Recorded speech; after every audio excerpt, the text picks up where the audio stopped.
Sir నమస్కారం sir.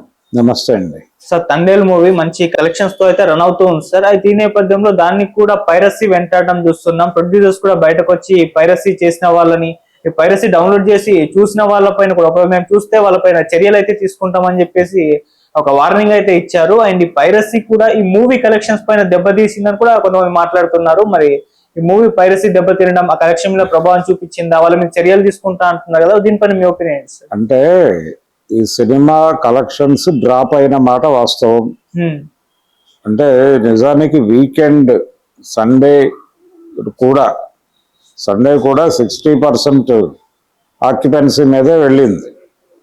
అదే వాళ్ళు చెప్పుకున్నారు. అయితే ఈరోజు కండిషన్ ఏంటంటే దాదాపుగా అది 40%కి అంటే 20% డ్రాప్ అయింది.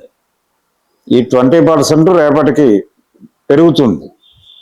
ఈ పెరగటం అనే దాని వెనకాల అంటే ఈ సినిమా మీద సినిమా బ్యాడ్గా ఉందనే మాట రాలేదు, కానీ అంత గొప్పగా లేదు, ఆశించిన స్థాయిలో లేదు, కొంత గందరగోళం ఉంది, సెకండ్ హాఫ్లో గందరగోళం ఉంది, ఇలాంటి మాటలు వినిపించినాయి.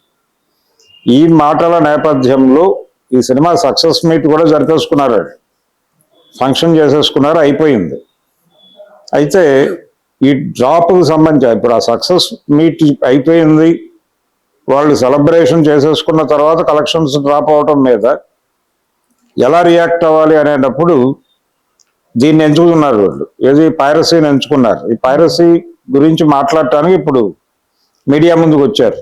కలెక్షన్స్ డ్రాప్ అవడానికి ఇదే కారణం అని చెప్తున్నారు, కానీ అది కేవలం ఈ ఒక్క సినిమాకే కాదు, అన్ని సినిమాలకి ఉంది ఈ ప్రాబ్లం. ఏ సినిమా అయినా రిలీజ్ అయ్యి షో పడిన తర్వాత షో కంప్లీట్ అయిన గంటలోపు కంటెంట్ ఏదో ఒక సోషల్ మీడియా ప్లాట్ఫామ్ మీద, సోషల్ మీడియా కాదు ఇంటర్నెట్లో ఏదో ఒక ప్లాట్ఫామ్ మీద అవైలబుల్గా ఉంటుంది. అది డౌన్లోడ్ చేస్తున్నారు, సర్క్యులేట్ చేస్తున్నారు. చాలామంది ఈ సినిమా కూడా రిలీజ్ అయిన రోజే ఫోనుల్లో సినిమా చూడటం మనం చూసాం. కాబట్టి సినిమాలు ఎందుకు ఇలా అవైలబుల్గా వచ్చేస్తున్నాయి, ఇది ఎక్కడి నుంచి జరుగుతోంది, ఈ లీకేజ్ ఎక్కడి నుంచి జరుగుతోంది అనేది ఈరోజు సమస్య కాదు, చాలా కాలంగా జరుగుతోంది. ఏ సినిమా అయినా సరే ప్రొజెక్షన్ అయిపోయిన 1 అవర్లో అవైలబుల్లో ఉంటుంది. ఒకవేళ యుఎస్లో ముందే పడితే 1 అవర్ తర్వాత ఇక్కడ షో పడకముందే సినిమా కంటెంట్ అవైలబుల్గా ఉంటుంది. ఈ పరిస్థితికి ఏ సినిమా అతీతం కాదు. మీరు 1500 కోట్లు పెట్టి రేపు తీయబోతున్న మహేష్ బాబు రాజమౌళి సినిమా కూడా ఇలాగే వచ్చేసే అవకాశం ఉంది. మరి ఏమనాలి అంటే ఈ లీకేజీ సమస్యని పరిష్కరించుకోకుండా ఇండస్ట్రీ థియేటర్లను ఎలా కాపాడుతుంది? ఒకప్పుడు టీవీలో వచ్చినప్పుడు అంటే ప్రైవేట్ ఛానల్స్ వచ్చినప్పుడు, దూరదర్శన్ ఉండగా పర్లేదు, ప్రైవేట్ ఛానల్స్ వచ్చినప్పుడు అలాగే వీసీఆర్లు, వీడియో క్యాసెట్లు ఇవి విస్తృతంగా చలామణిలోకి వచ్చినప్పుడు, పైరవీ క్యాసెట్లు మొదలవుతున్నటువంటి దశలో చాలా థియేటర్లు మూతపడి కళ్యాణ మండపాలుగా మారిపోవడం మనం చూసాం. ఇప్పుడు ఈ కండిషన్లో మిగిలి ఉన్నటువంటి సింగిల్ స్క్రీన్స్ కూడా పూర్తిగా మూతపడే ప్రమాదం ఉంది. అంటే థియేటర్కి జనాలు వెళ్లాల్సిన అవసరం లేకుండా కంటెంట్ అవైలబిలిటీ ఉంది.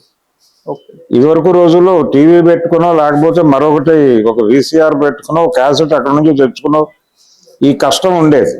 ఇప్పుడు అది కూడా లేదు. మీ ఫోన్లో మీరు ఆ పేరు కొట్టేస్తే ఎక్కడో చోట అవైలబుల్గా ఉంటుంది, డౌన్లోడ్ చేసుకుని ప్రశాంతంగా మీకు వీలున్నప్పుడు చూసేటువంటి పరిస్థితి ఉంది. మరి ఈ కండిషన్లో ఉన్నప్పుడు ప్రపంచం ఏమైపోవాలి, సినిమా పరిశ్రమ ఏమైపోవాలి, థియేటర్ ఏమైపోవాలి, ఓటీటీలో ఈ సినిమా కొనుక్కున్న వాళ్ళ పరిస్థితి ఏంటి? మీ కంటెంట్ ఫ్రీగా అవైలబుల్గా ఉన్నప్పుడు అక్కడికి వెళ్ళి ఎవరు చూస్తారు? సో ఓటీటీ వాడు కూడా అభ్యంతరం చెప్పే అవకాశం ఉంది. అందుకని ఈ లీకేజ్ ఎందుకు కంట్రోల్ చేయరు? ఆ మధ్య ఈ ప్లాట్ఫామ్స్కి సంబంధించి ఐబొమ్మ వాడు ఐ డోంట్ కేర్ అన్నాడు.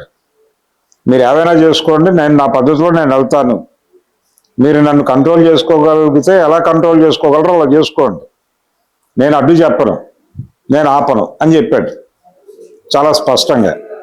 ఇదే పరిస్థితి అన్ని చోట్ల ఉంది. కాబట్టి దీన్ని ఎలా కంట్రోల్ చేయాలి, దీనికి సంబంధించిన ప్రభుత్వంతో మీరు టిక్కెట్ల రేట్ల పెంపు గురించి మరో దాని గురించి నెగోషియేషన్ చేస్తున్నారు. దానికంటే కూడా ఇది కీలకం. మీరు టికెట్ల రేట్ల పెంపు కంటే కూడా ప్రభుత్వంతో నెగోషియేట్ చేసి దీని మీద ఒక చర్య తీసుకుని మీరు సైబర్ క్రైమ్తో మాట్లాడుకుంటారా, ఇంకోళ్ళతో మాట్లాడుకుంటారా, దీనికి సంబంధించి ఒక బలమైనటువంటి వ్యవస్థను పెట్టి ఇంటర్నెట్లో అవైలబుల్గా ఉండకూడదని చెప్పాలి. ఇప్పుడు పుష్ప 2 కూడా షో పడిన తర్వాత వచ్చేసింది బయటకి, కంటెంట్ అవైలబుల్ 1 hour తర్వాత. మొన్న జరిగినటువంటి సెలబ్రేషన్స్లో వాళ్ళు ఒక వ్యక్తి గురించి మాట్లాడుతూ సుకుమార్ గారు ఈ సినిమాకి సంబంధించిన ఏ లీకేజీ కూడా ఎడిట్ రూమ్ నుంచి జరగకుండా డైరెక్షన్ డిపార్ట్మెంట్ లోంచి ఒక కుర్రాడు అక్కడే పడుకుని కాపలా కాసాడని చెప్పాడు. మరి అంత కాపలా కాసి రిలీజ్ వరకు కాశారు మీరు. రిలీజ్ తర్వాత అయిపోయింది, సినిమా ఓపెన్ అయిపోయింది కదా. ఇది ఎందుకు ఓపెన్ అవుతుంది? మీరు ఎడిట్ రూమ్ లో అందరూ కలిసి పడుకుని కాపలా కాసి అది లీకేజ్ అక్కడ ఆపినప్పటికీ గంట తర్వాత అవైలబుల్. సీరియస్ క్రైమ్, దీని మీద కొంచెం సీరియస్ గా దృష్టి పెట్టి ప్రభుత్వాలను కదిలించి ఏదో ఒక చర్య తీసుకోవాల్సిన అవసరం అయితే బలంగా ఉంది.